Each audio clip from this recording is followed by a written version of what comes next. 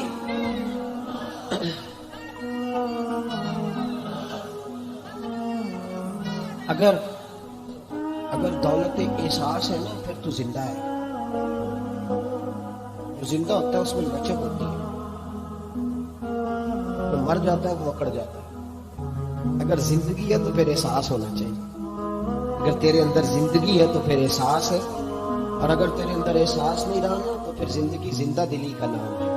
مردہ دل کیا خاک جیا کرتے، احساس سے محبت پیدا کرتے۔ تھوڑا سا دائیں بائیں بھی دیکھیں، تھوڑا پلٹ کر بھی دیکھیں کہ کہیں آپ کی ضرورت تو نہیں۔